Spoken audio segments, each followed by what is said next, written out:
Return the $52,000 or don't come back. That's what my dad Robert yelled while pointing his finger directly at my chest in our family kitchen. My sister Sarah stood behind him with her arms crossed, adding fuel to the fire. "You took Mom's money," she said coldly.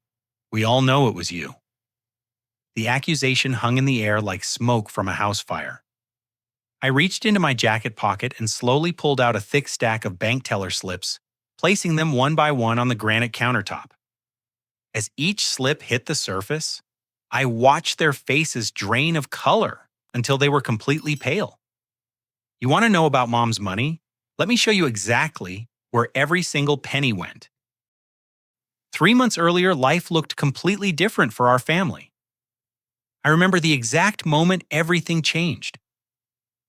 It was a Tuesday morning in September when Mom called me at my construction site crying so hard I could barely understand her words through the phone.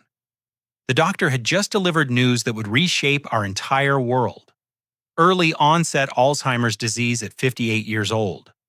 The diagnosis hit our family like a freight train carrying nothing but devastation. Mom had always been the glue holding our family together.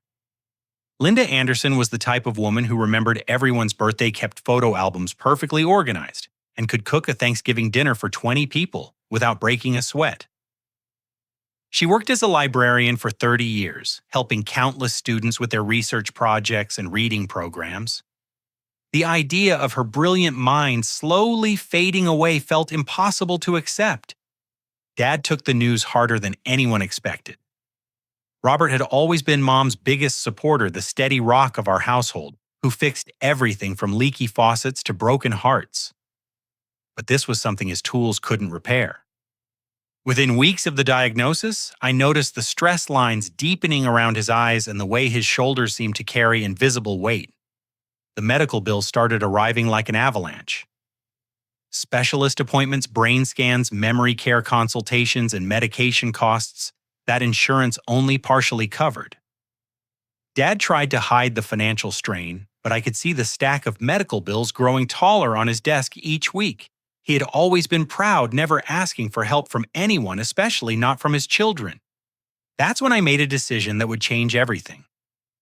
I started working overtime shifts at the construction company, taking on weekend projects that paid time and a half. The work was brutal, pouring concrete foundations in 90-degree heat and framing houses until my hands were raw with blisters. But every extra dollar went toward one purpose. I sold my motorcycle, a vintage Harley-Davidson that I had restored over 2 years. That bike represented freedom to me, countless weekend rides through the Colorado mountains, where I could clear my head and forget about life's problems. The buyer paid $8,000 cash money that immediately went toward Mom's care. Sleep became a luxury I couldn't afford. After 10-hour construction days, I took a night security job at a warehouse facility. The pay wasn't much, but 3 nights a week I sat in that guard booth from midnight until 6 in the morning, watching empty parking lots and thinking about how to help my family. The coffee machine in that booth became my best friend during those long, lonely hours. Every Friday, I would drive to First National Bank and deposit whatever money I had earned that week into Mom's account. Sometimes it was $300, sometimes $600, depending on how much overtime I could squeeze in. The bank teller, a middle-aged woman named Janet with kind eyes and graying hair, started recognizing me and would smile whenever I approached her window. I never told anyone about the deposits. Dad's pride would have made him refuse the money, insisting that he could handle everything himself. Sarah was busy with her own life, working as a marketing coordinator for a local advertising agency and dealing with her husband's small business struggles.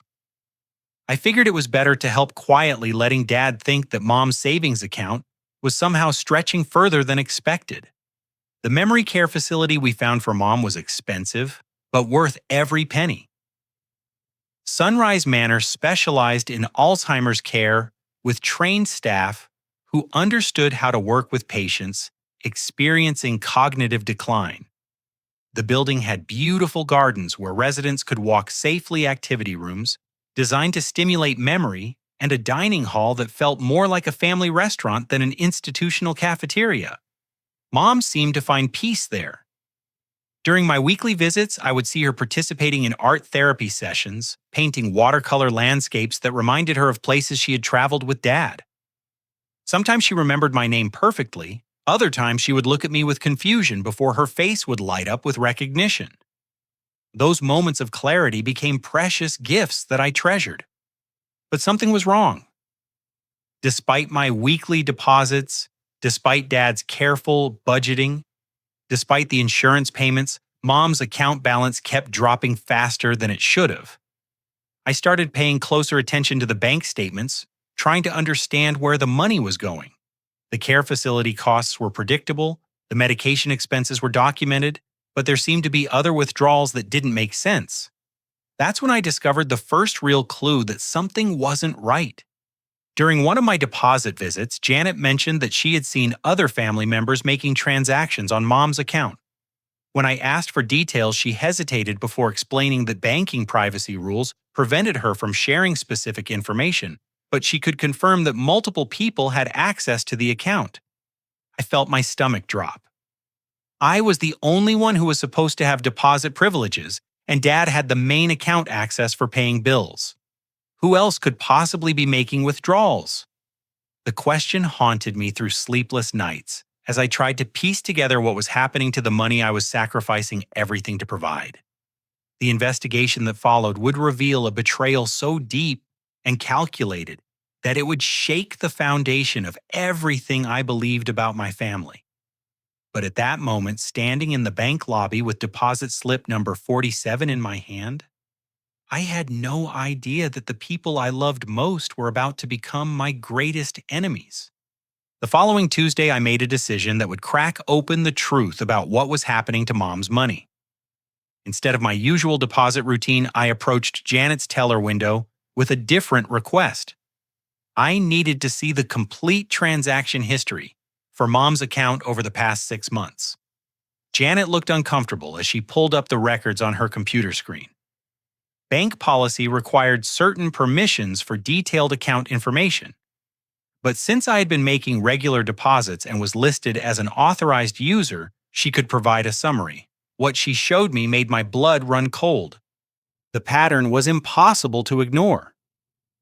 Every Friday, I would deposit between $300 and $600 into the account. But every Tuesday and Thursday, large withdrawals were being made, sometimes as much as $1,500 at a time.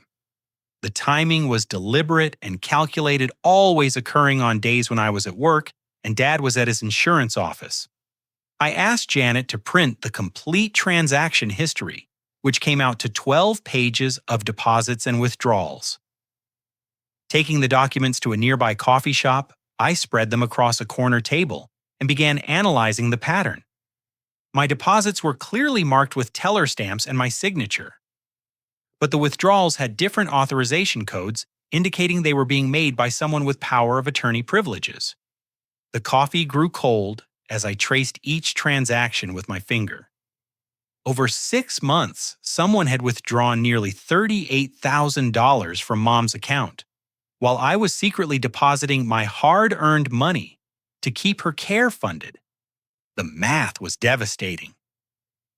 Without those unauthorized withdrawals, Mom's account would have had enough money to cover her care for over a year. My hands were shaking as I pulled out my phone and called the bank's customer service line. After being transferred 3 times, I finally reached someone who could provide more specific information. The representative confirmed that withdrawals were being made using a valid power of attorney document, but the transactions were happening at different branch locations across the city. That detail was crucial. Dad only used the main branch near his office, always conducting his banking business with the same familiar tellers. Whoever was making these withdrawals was deliberately avoiding places where they might be recognized or questioned about unusual activity. I drove to 3 different bank branches that afternoon, showing my identification and asking to speak with managers about recent transactions on Mom's account. At the second location, a branch manager named Patricia remembered something significant.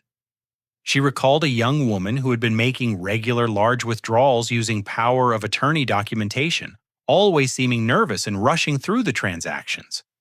Patricia's description was detailed enough to paint a clear picture. The woman was in her early 30s with shoulder-length brown hair, usually wearing business attire and always carrying a large purse.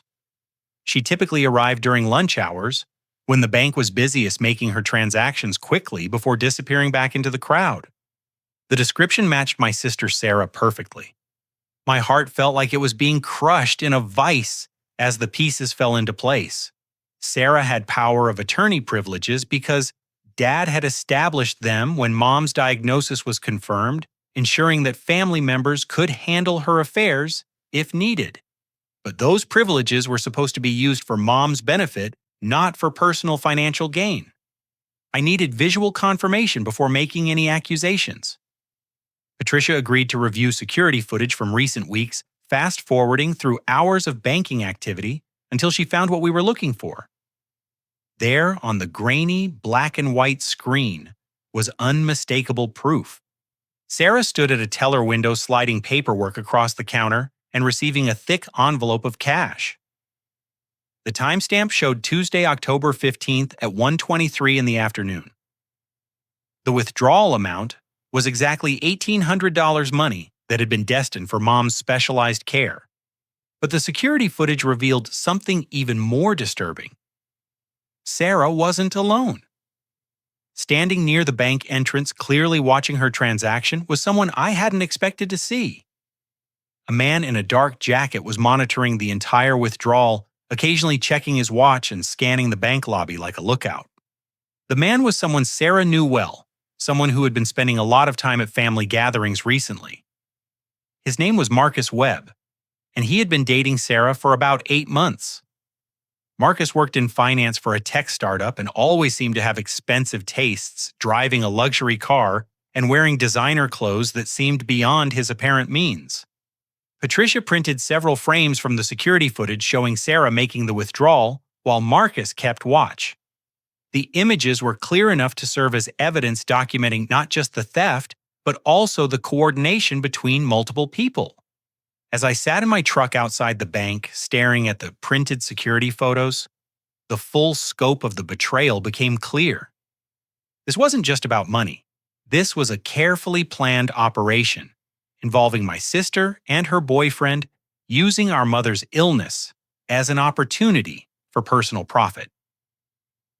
The timeline of their relationship suddenly made sense. Marcus had started dating Sarah just 2 weeks after Mom's diagnosis, right around the time when Dad was setting up the power of attorney arrangements. Their courtship had seemed unusually fast, with Marcus quickly becoming a regular presence at family dinners and holiday gatherings. But what hurt most was remembering how Sarah had been encouraging the family to move Mom to a less expensive care facility. She had argued that Sunrise Manor was too costly, suggesting alternative places that would have provided far lower quality care. I had disagreed with those suggestions, offering to help with costs if needed, never realizing that Sarah was stealing the very money that made quality care possible. The drive home was filled with rage and heartbreak. Every mile gave me more time to think about the implications of what I had discovered. How long had this been going on? How much money had they stolen? Most importantly, what was I going to do with this information? One thing was certain. The confrontation that was coming would change our family forever. But first I needed to gather more evidence and understand the full extent of their crimes. Because what I had discovered so far might just be the tip of the iceberg. The next morning I called Sarah and asked to meet her for coffee before work. My voice was steady, despite the turmoil burning in my chest. I chose a small cafe downtown, where we could talk privately away from family or anyone who might overhear our conversation. Sarah arrived 15 minutes late, looking distracted and checking her phone constantly. She ordered a vanilla latte with extra foam while I sat across from her with black coffee that tasted like ashes in my mouth. For several minutes, we made small talk about work and weather, but I could see the tension in her shoulders and the way her eyes avoided direct contact. Finally, I placed the bank transaction printouts on the table between us. Sarah's face went completely white as she recognized what she was looking at. Her hands started trembling as she picked up the pages, scanning the dates and amounts of the withdrawals that matched her secret visits to different bank branches. "I need you to explain this," I said quietly. "These are withdrawals from Mom's account money that was supposed to pay for her care. The timing matches exactly with your visits to bank branches across town." Sarah's initial response was denial. She claimed she didn't understand what I was showing her, insisting that she had only used her power of attorney privileges a few times for legitimate medical expenses. But when I placed the security camera photos on the table showing her and Marcus at the bank, her story completely collapsed. The breakdown was immediate and devastating. Sarah put her face in her hands and started crying, admitting that everything I suspected was true. Through her tears, she began explaining how the theft had started and why she had been stealing from our dying mother. Marcus had introduced her to online gambling about 6 months earlier. What started as small bets on sports games had quickly escalated to daily poker sessions and casino-style games.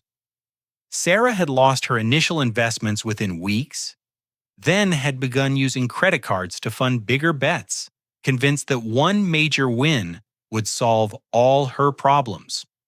The gambling losses had spiraled completely out of control. Sarah owed $37,000 to credit card companies, with interest charges adding hundreds of dollars each month. But even worse, she had convinced her husband Derek to invest his business savings into what she claimed was a guaranteed investment opportunity with Marcus. Derek's landscaping business had been slowly building a nest egg to expand operations and purchase new equipment. Sarah had taken that money, $25,000, that represented years of Derek's hard work, and lost it all in online casinos during 3 devastating nights of gambling. The panic of owing so much money with no way to repay it had driven Sarah to consider desperate measures.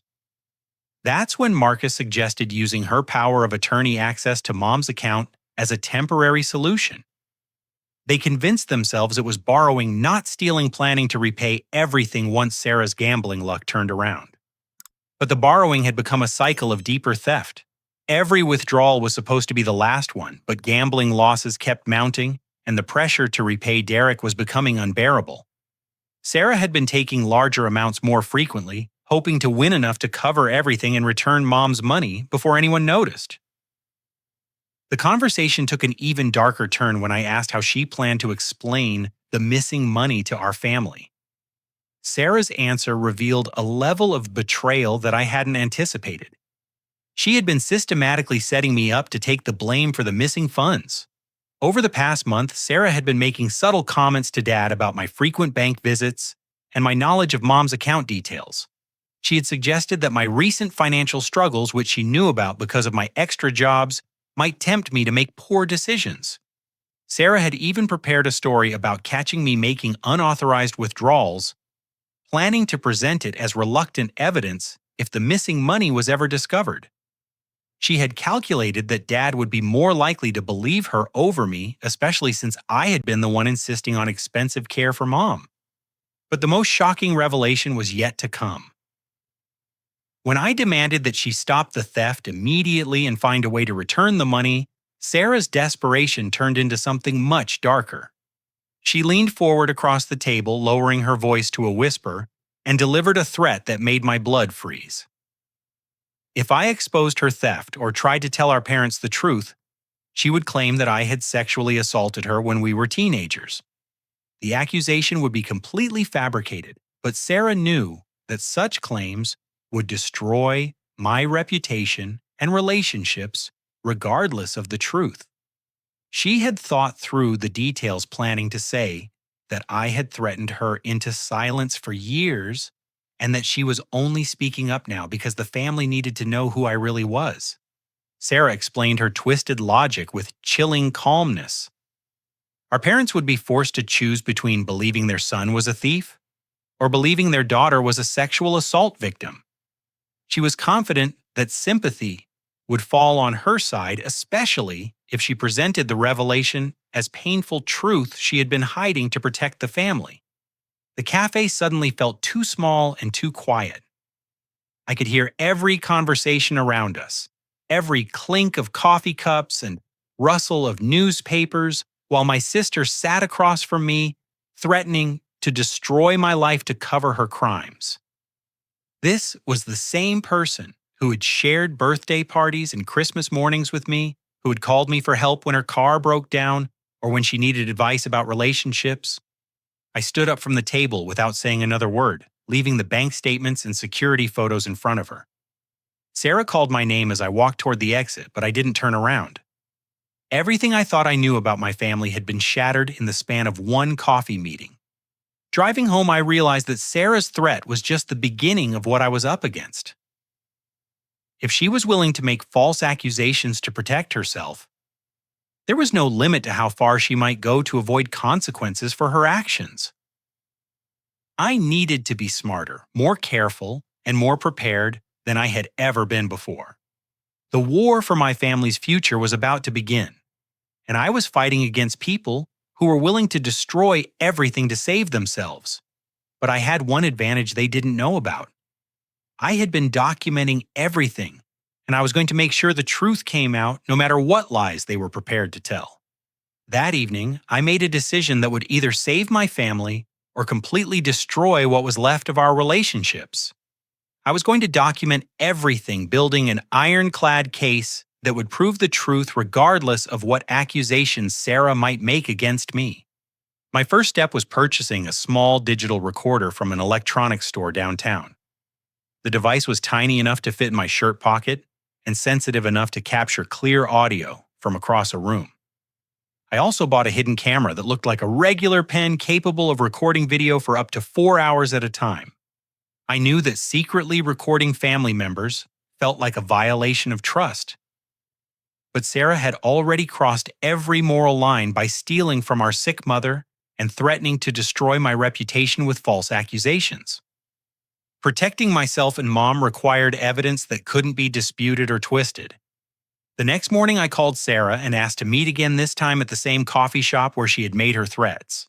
I told her I was willing to discuss a solution that could help both of us avoid devastating consequences. Sarah agreed immediately, probably thinking she had successfully intimidated me into cooperation. This time I arrived early and chose a corner booth where the hidden camera pen would have a clear view of Sarah's face throughout our conversation. The digital recorder was activated in my pocket, capturing every word as she sat down and started talking about her relief that I was being reasonable about the situation. I asked Sarah to explain exactly how much money she had stolen from Mom's account, claiming that I needed to understand the full scope of the problem before we could figure out how to handle it. Sarah's answer was worse than I had imagined. The total theft was $78,000, not the $38,000 I had calculated from the bank statements. Sarah had been accessing Mom's account through online banking, as well as branch visits, making electronic transfers that didn't show up on the printouts I had reviewed. She had also been forging Mom's signature on paper checks, depositing them into accounts that Marcus had helped her establish. Sarah explained the forged checks with disturbing casualness, as if signing our mother's name to steal her money was just a minor administrative detail. She had practiced Mom's signature for weeks, studying old birthday cards and legal documents, until she could replicate it perfectly. The checks were made out for amounts just under $5,000, keeping them below the threshold that would trigger additional bank scrutiny. Marcus had been much more than just a lookout during bank visits. He had researched banking regulations and withdrawal limits, advising Sarah on the best ways to steal large amounts of money without arousing suspicion. Marcus had also introduced Sarah to check cashing services that asked fewer questions than traditional banks, allowing them to convert forged checks into cash more easily. But the most damaging revelation was Sarah's admission that she had been deliberately making our parents suspicious of me. She had been leaving fake bank deposit slips with my handwriting around Dad's office, making it appear that I had been making large deposits before immediately withdrawing them. She had also been mentioning my financial problems during family conversations, planting seeds of doubt about my character and motivations. Sarah had even gone so far as to create a fake email account using a variation of my name, sending herself messages that appeared to be from me, requesting loans and making vague references to needing money quickly. She planned to show these emails to our parents as evidence of my desperation if they ever questioned the missing money. The recording captured every detail of Sarah's manipulation, including her explanation of how she had been timing her theft around my deposit schedule. She knew exactly when I would be adding money to Mom's account, allowing her to steal it within days of my deposits. This meant that most of the money I had sacrificed my motorcycle, my sleep, and my savings to provide had gone directly into funding Sarah's gambling addiction. When I asked about Derek's involvement, Sarah revealed another layer of betrayal. Her husband had no idea that his business investment money had been lost to gambling. Sarah had told him that the money was earning profits in a sophisticated investment fund managed by Marcus, showing him fake statements that documented steady growth over the past several months. Derek was completely innocent of the theft, but Sarah was planning to eventually tell him that I had somehow stolen his investment money as well. She figured that Derek's anger toward me would provide additional support for her version of events, making it even harder for anyone to question her story. The conversation lasted over an hour, with Sarah providing detailed explanations of every aspect of the theft and cover-up.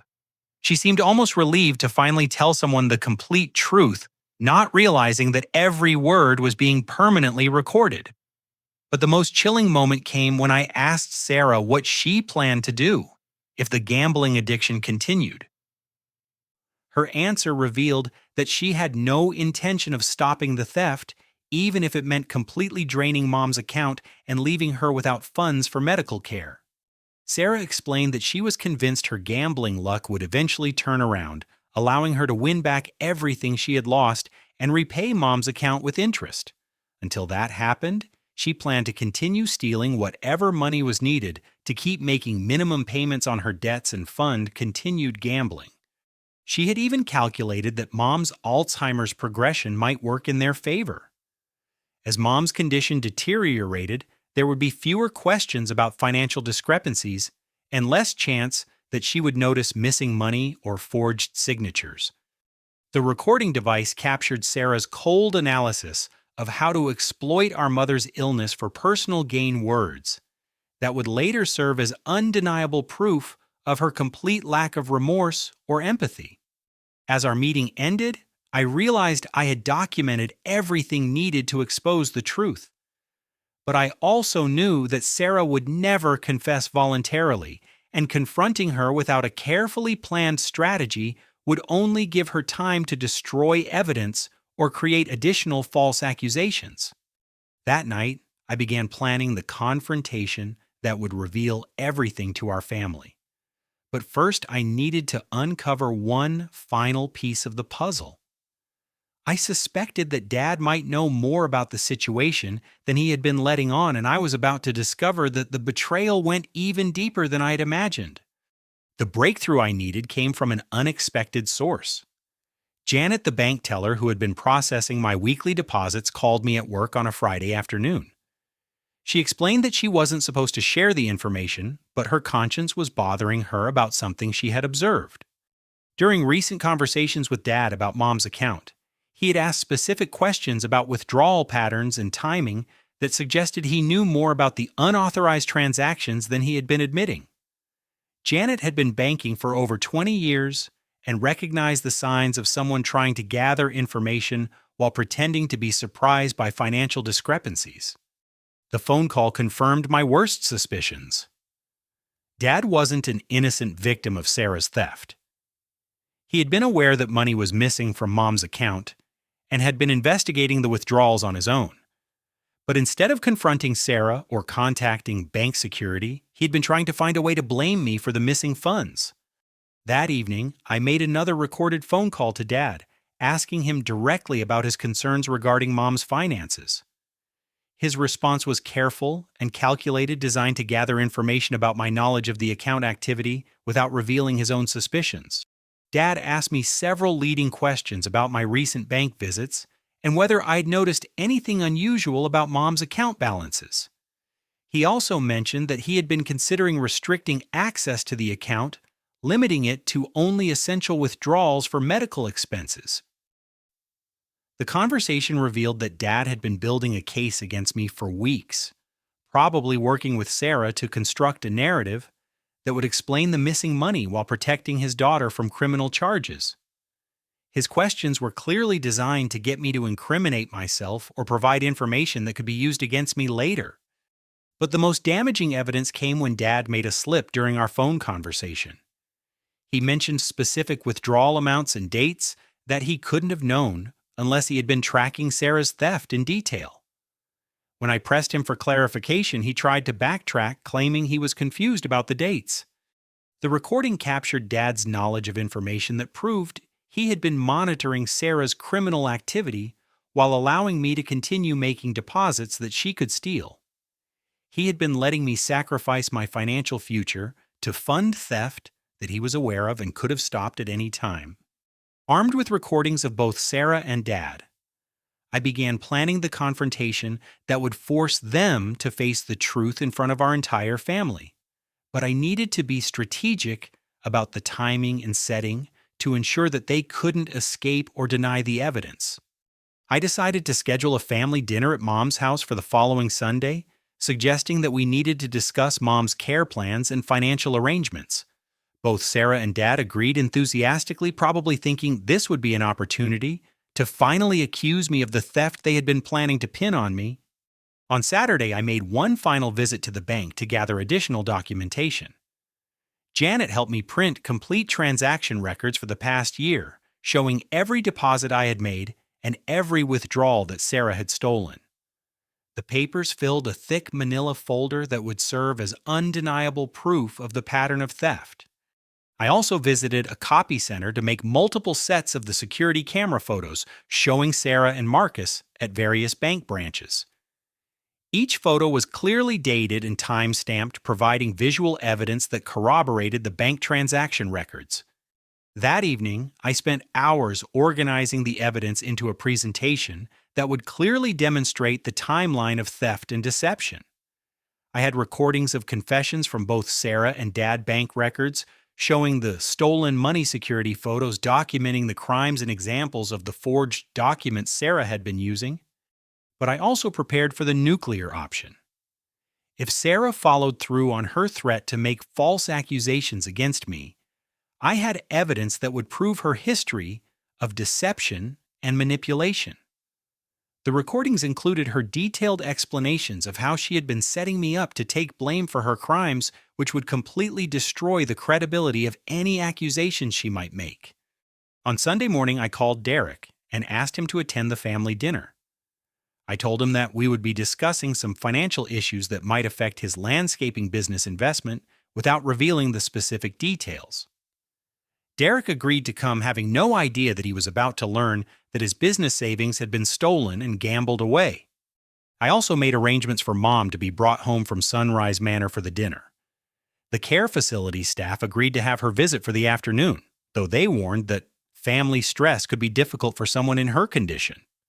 As Sunday afternoon approached, I felt a mixture of determination and heartbreak.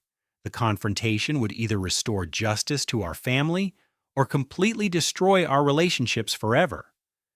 But I knew that allowing the theft and lies to continue would be even more devastating in the long run. The stage was set for the most important conversation of my life. Everything I had worked for, everything I had sacrificed to help my mother, and everything I believed about family loyalty was about to be tested in the kitchen where we had shared thousands of meals together. By 5 o'clock that evening, the truth would be exposed and the consequences would begin. I was ready to face whatever came next, armed with evidence that would speak louder than any lies or accusations my family could create. The kitchen felt smaller than usual, with everyone gathered around the old oak table that had been the center of our family meals for over 20 years. Dad sat at the head of the table, Sarah and Derek occupied the chairs along one side, and I sat directly across from them. Mom was in her wheelchair near the window, looking peaceful but occasionally seeming confused by all the activity. I'd placed a thick manila folder on the table in front of me but hadn't opened it yet. The tension in the room was heavy enough to cut with a knife. Dad kept checking his watch. Sarah was fidgeting with her wedding ring, and Derek looked like he sensed something serious was coming but couldn't figure out what. Dad cleared his throat and began speaking in his authoritative voice, the same tone he had used when lecturing me about responsibility as a teenager. Mack, we need to talk about some financial irregularities we've discovered with your mother's account. There have been some concerning withdrawals that we need you to explain. Sarah immediately jumped in her voice, trembling, with what appeared to be genuine emotion. We know this is difficult, but we've seen the bank records. The withdrawals always happen right after you've been to the bank. We're not accusing you, we just need to understand what's been happening. Derek looked shocked, turning to stare at me with confusion and disappointment. His landscaping business had been struggling lately, and I could see him calculating whether I might have been desperate enough to steal from my own mother. This was the moment I'd been preparing for. I reached into my jacket pocket and slowly pulled out the digital recorder, placing it on the table where everyone could see it. The small device seemed tiny compared to the enormous consequences it contained. Before anyone could ask questions, I pressed the play button. Sarah's voice filled the kitchen, clear and unmistakable, as she confessed to stealing $78,000 from Mom's account. The recording captured every detail of her explanation: the gambling addiction, the forged checks, the online banking theft, and her systematic plan to frame me for her crimes. The color drained from Sarah's face as her own words played back to the family. Dad's mouth fell open as he heard his daughter describe how she had been exploiting Mom's illness for personal gain.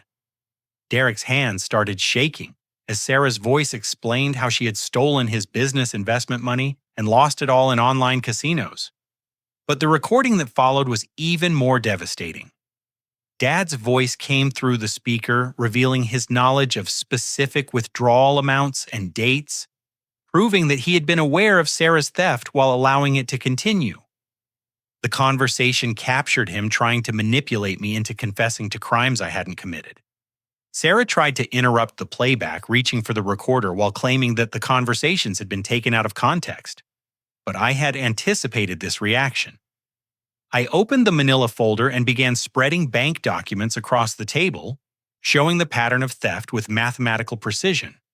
Every withdrawal Sarah had made was documented with dates, amounts, and locations.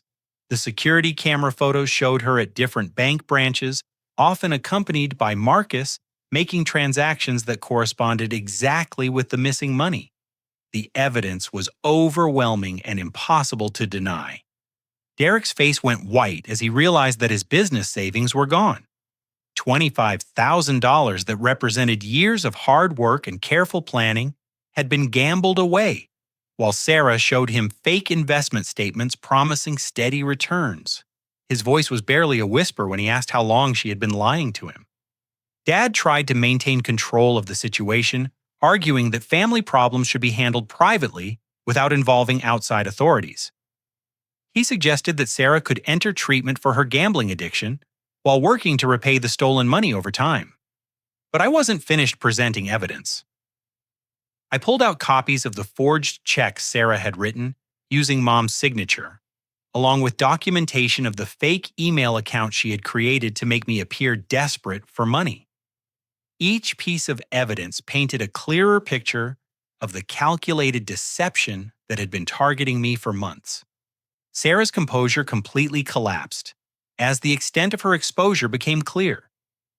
She started crying and begging everyone to understand that the gambling had been an addiction, not a choice. She promised that she could get help and make everything right if the family would just give her another chance. Derek stood up from the table, his chair scraping against the floor as he backed away from his wife. The betrayal in his eyes was heartbreaking to watch. Their marriage had been built on trust and shared dreams of building a successful business together. Now he was learning that the woman he loved had been systematically destroying everything they had worked for. But the most powerful moment came when Mom, who had been sitting quietly throughout the confrontation, suddenly spoke up with a clarity that surprised everyone. Her voice was soft but unmistakably lucid as she addressed the room. "I know what's been happening," she said, looking directly at Sarah. "I've known about the missing money for weeks. My mind isn't as far gone as everyone thinks. I see the bank statements when they arrive in the mail. I remember more than you realize." The kitchen fell completely silent as Mom continued speaking. She explained that she had been pretending to be more confused than she actually was, hoping that someone would tell the truth about the financial discrepancies she had noticed. She had been waiting for one of her children to protect her from the theft that was happening right under everyone's noses. Mom's words carried a devastating emotional weight. She had been aware that her own daughter was stealing from her while she battled a disease that was slowly taking away her memories. The betrayal went beyond financial crime. It was a complete violation of the trust between a mother and her children. Sarah's sobs filled the room as Mom's gaze remained fixed on her with a mixture of sadness and disappointment. "You took my money while I'm losing my mind," she said quietly. "How could you use my sickness to hurt me?" Dad's authority finally crumbled as he realized that his attempt to cover for Sarah had been witnessed by the very person they had been trying to protect. Mom had seen through the lies and manipulation, understanding exactly what was happening while pretending to be confused. The confrontation reached its climax when I placed the final stack of papers on the table, copies of all my deposit slips, showing the money I had been secretly contributing to Mom's care. Every overtime shift, every weekend project, every sleepless night working security had been documented in those bank records. While Sarah was stealing from our sick mother, I had been sacrificing everything to make sure Mom could afford the best possible care. The evidence showed that without my secret deposits, Mom's account would have been completely drained months earlier, leaving her without funds for medication or specialized treatment. Derek was the first person to speak after the evidence presentation was complete. His voice was filled with anger and disgust as he told Sarah that their marriage was over. He couldn't forgive the theft, the lies, or the complete betrayal of everything they had built together. He was filing for divorce and would be seeking legal action to recover his stolen business investment. Dad sat in stunned silence, finally understanding that his favoritism and willingness to enable Sarah's behavior had nearly destroyed an innocent son while protecting a daughter who was willing to steal from her dying mother. The weight of his complicity in the cover-up was crushing his remaining dignity. The truth was finally out-documented and undeniable. But the hardest part was yet to come, dealing with the consequences of betrayal and beginning the long process of rebuilding trust and justice for our family. The immediate aftermath of the confrontation was chaos. Sarah ran from the kitchen in tears, with Derek following her to demand the return of his business investment money. Dad sat staring at the evidence spread across the table, finally comprehending the full scope of the damage his favoritism had caused. But Mom remained surprisingly calm throughout the turmoil. She asked me to help her back to her wheelchair so we could talk privately in the living room. Away from the shouting and accusation, she took my hand with a strength that reminded me of the woman she had been before Alzheimer's began stealing her memories. "Thank you for protecting me," she said with perfect clarity. "I knew someone was taking my money, but I didn't know who I could trust. You were the only one who never asked me for anything while giving me everything." That conversation with Mom became the foundation for everything that followed. Her lucid moments were becoming less frequent, but her appreciation for my protection and sacrifice was unmistakably clear. She wanted justice for the theft, but she also wanted our family to find a way to heal from the betrayal. Within 48 hours, Derek had filed for divorce and contacted the police about the theft of his business investment. Sarah was arrested on charges of financial elder abuse, forgery, and embezzlement. The evidence I had gathered made the case straightforward for prosecutors who were especially motivated by crimes targeting elderly victims with cognitive disabilities. Dad faced a more complex situation. While he hadn't directly stolen any money, his knowledge of the theft and his attempts to cover it up made him potentially liable as an accessory to the crimes. More importantly, his willingness to let me take blame for Sarah's actions had damaged our relationship in ways that would take years to repair. The legal proceedings moved quickly once Sarah's public defender reviewed the overwhelming evidence against her. The recordings of her confessions, combined with bank records and security footage, made a trial unnecessary. Sarah agreed to a plea bargain that included restitution payments, mandatory treatment for gambling addiction, and 3 years of supervised probation. The financial recovery process was more complicated. Sarah's gambling debts meant that she had no savings or assets that could be seized to repay the stolen money. Derek's business investment was completely gone, forcing him to abandon his expansion plans and consider selling his equipment to stay afloat. But there was one unexpected development that helped restore some financial stability. When news of the case reached the local media, several organizations dedicated to protecting elderly citizens offered assistance. A nonprofit legal aid society helped us pursue insurance claims that partially covered the stolen money, and a veterans assistance program provided additional support because Dad had served in the military. The insurance recovery process took 8 months, but eventually restored about 60% of the money Sarah had stolen from Mom's account. Combined with the deposits I had been making, there was enough funding to continue Mom's care at Sunrise Manor for the foreseeable future. Sarah's treatment for gambling addiction was court-mandated but eventually became genuine. Through family therapy sessions that were part of her probation requirements, she began to understand the devastating impact her actions had on everyone who loved her. The process was painful but necessary for any hope of eventual reconciliation.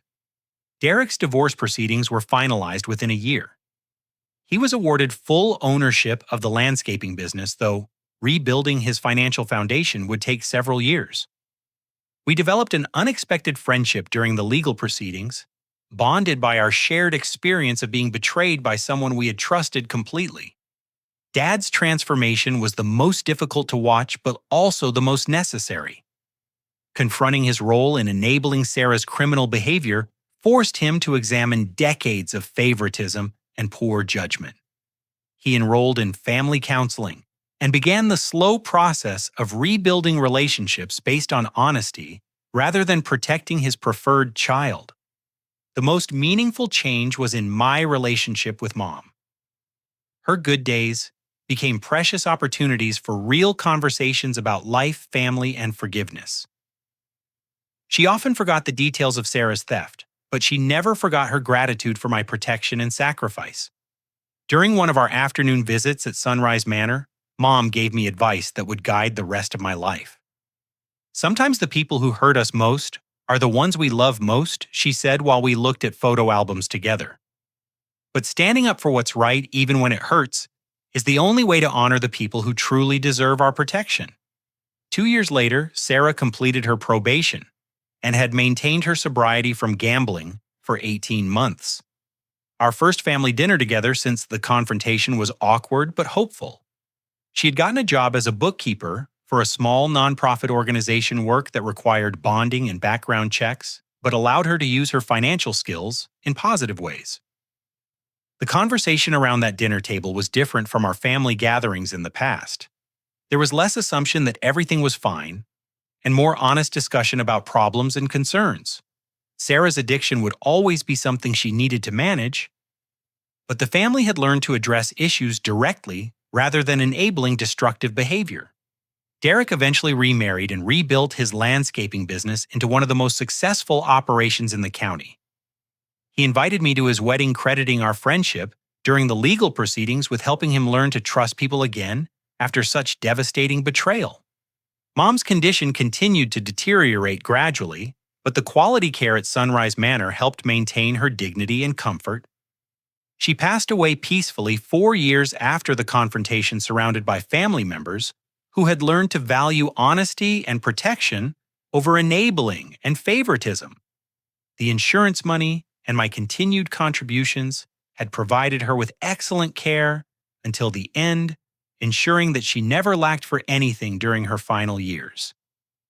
More importantly, she had lived to see justice served, and her family learned to function based on truth rather than lies.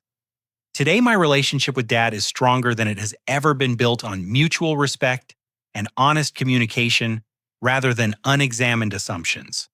Sarah remains part of our family, but with clear boundaries and ongoing accountability for her choices. The most lasting lesson from this experience is that protecting the people we love sometimes requires standing up to the people we love.